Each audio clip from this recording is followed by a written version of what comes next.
الحمد لله والصلاة والسلام على رسول الله إن الحمد لله نحمده ونستعينه ونستغفره ونعوذ بالله من شرور أنفسنا ومن سيئات أعمالنا من يهده الله فلا مضل له ومن يضلل فلا هادي له أشهد أن لا إله إلا الله وحده لا شريك له وأشهد أن محمدا عبده ورسوله اللهم صل على محمد وعلى آل محمد كما صليت على إبراهيم وعلى آل إبراهيم وبارك اللهم على محمد وعلى آل محمد كما باركت على إبراهيم وعلى آل إبراهيم إنك حميد مجيد ورضي اللهم عن الخلفاء الراشدين والصحابة أجمعين ومن تبعهم بإحسان إلى يوم الدين أما بعد السلام عليكم ورحمة الله وبركاته mes sœurs, mes frères, bienvenue donc dans un jardin du paradis, le jardin du rappel d'Allah subhanahu wa ta'ala qui a béni son messager dont le but, et nous savons qu'il a accompli, c'est de transmettre de son Seigneur et à nous de l'accepter, de le mettre en pratique.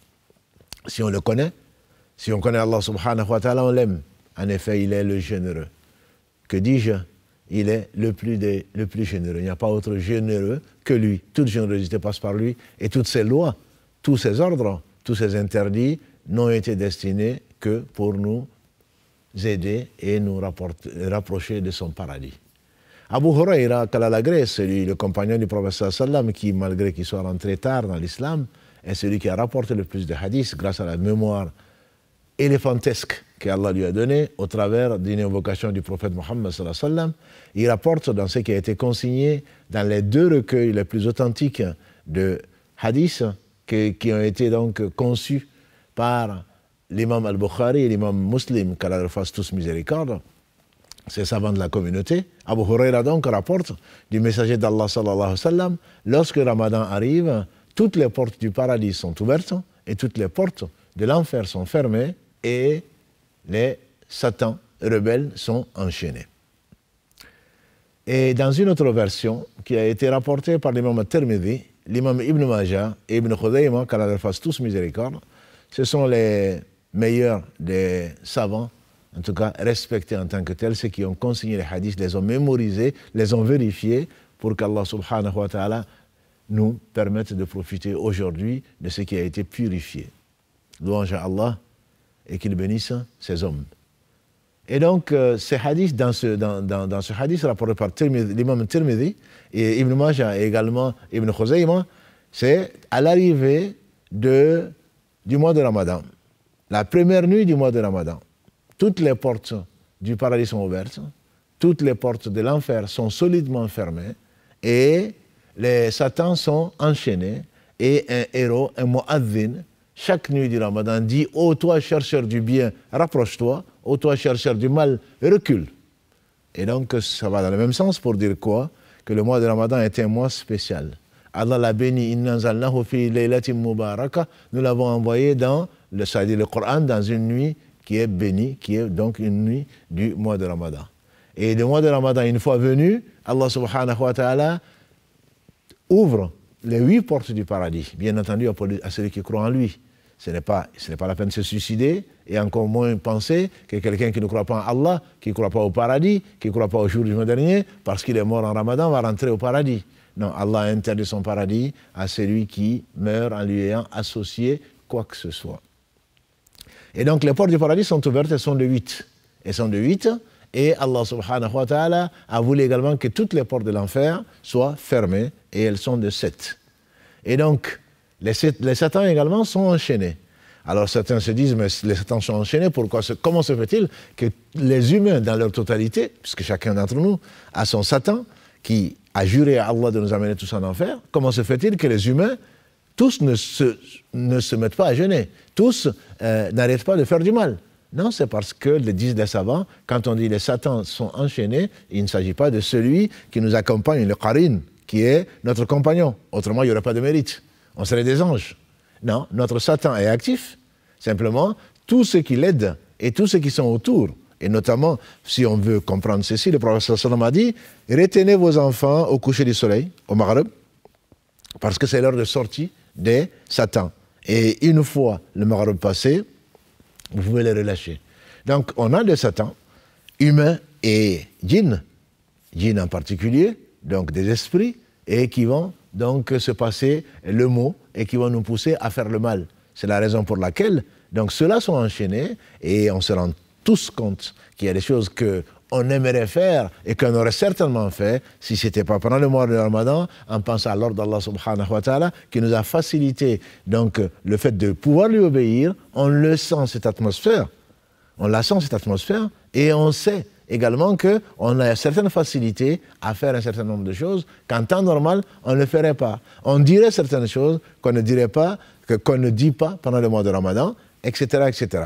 Et donc, il y a un appelleur, quelqu'un qui appelle le mu'adhin, qui va dire « Oh, toi qui cherches le bien, avance ». Donc c'est dans ce sens-là que tu as envie de faire certaines choses, dont notamment la lecture du Coran, que tu arrives que difficilement à faire le matin ou le soir, ou même dans une journée, alors que là, beaucoup d'entre nous finissent de lire le Coran au moins une fois pendant le mois de Ramadan, même si ce n'est pas une sunna particulière, les gens se sont imposés de le faire. Beaucoup de gens se lèvent la nuit, alors que souvent c'est des gros dormeurs, ils ratent même le fajr. Mais pendant le mois de Ramadan, la nuit, on arrive à se coucher tard, après avoir fait les prières de nuit, les prières de veillée, donc la nuit, et se coucher tard, notamment en été, et en même temps, on arrive quand même à prier dans la nuit et se réveiller pour le fajr. Et donc, et toi qui cherches à faire le mal, recule. En effet, on sait que notre Satan nous pousse, mais d'autres Satans également. Les Satans se passent le mot, comme je disais, et ceux qui sortaient le soir pour perdre leur temps ou aller faire ce qu'Allah a interdit, se retiennent généralement, et non, c'est Ramadan. J'arrête, c'est Ramadan. Même ceux qui se fréquentent dans l'illégalité, souvent, ils disent « on arrête pendant le mois de Ramadan ». Comme si le mois de Ramadan était le seul mois d'Allah. Non, c'est parce que Allah envoie un mu'adhin, c'est quelque chose qui s'adresse directement à ton cœur. Ce n'est pas forcément, tu n'entends pas forcément, mais quelque chose qui s'adresse directement à ton cœur, qui te dit non, crains Dieu. Crains Allah, c'est la raison pour laquelle le jeûne permet d'atteindre la piété. C'est-à-dire que le fait, la piété, c'est quoi? Comme on le fait dire aux savants, notamment Habib, c'est ce qu'on fait dire. Donc, c'est le fait d'ordonner, plutôt c'est d'obéir à Allah à partir de la révélation, c'est-à-dire à partir du Coran et la Sunna, en espérant la récompense d'Allah subhanahu wa ta'ala, qui est promise et qui est garantie, donc pour celui qui respecte ce qu'il dit, de s'éloigner de la désobéissance d'Allah subhanahu wa ta'ala à partir de la révélation du Coran et de la Sunna, en craignant son châtiment. Et donc, cet appel, tu l'entends par ton cœur et tu le transformes dans ton esprit, tu le théorises, et alors Allah subhanahu wa ta'ala, à cause de ta sincérité, t'amène donc, te facilite. Comme Allah le dit, on va te faciliter la facilité. En réalité, n'est facile que ce qu'Allah facilite.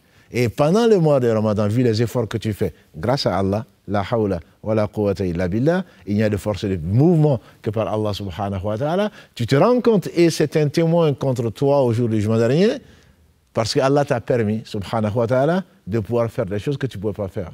Donc, après le Ramadan, tu ne pourras pas, ma soeur, tu ne pourras pas, mon frère, te laisser aller en disant, mais écoute, je ne peux pas, j'ai essayé, je ne peux pas. Pourquoi alors, comment? Pendant le mois de Ramadan, c'est parce que tu avais dans ton cœur, comme l'a dit le prophète sallallahu, la piété est là, la piété est là, at-taqwa hahuna, il a dit ça 3 fois, et en montrant donc sa poitrine, la piété, elle est là.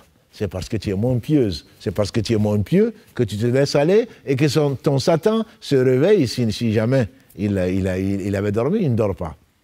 Et donc, tu as laissé ton Satan se développer en toi, qui t'a ordonné, c'est qu'Allah subhanahu wa ta'ala t'avait pourtant averti, la désobéissance. C'est ce qu'il a amené lui en enfer. Il a juré à Allah subhanahu wa ta'ala d'amener tous les fils d'Adam en enfer, car elle nous préserve du châtiment de l'enfer, car elle nous préserve même de s'approcher de l'enfer, qu'Allah subhanahu wa ta'ala nous inspire le bien et nous fasse rentrer au paradis pendant Ramadan ou en dehors du Ramadan. Mais en tout cas, nous avons ces portes du paradis qui sont ouvertes. Demandons à Allah subhanahu wa ta'ala d'y rentrer. C'est lui seul qui accorde. Ce ne sont pas nos œuvres, ni les jeûnes, ni autre chose, mais la miséricorde d'Allah subhanahu wa ta'ala qui la déverse sur Muhammad, sa famille, ses compagnons et tous ceux qui les auront suivis dans le droit chemin et sur nous également. Wassalamu alaikum wa rahmatullahi wa barakatuh.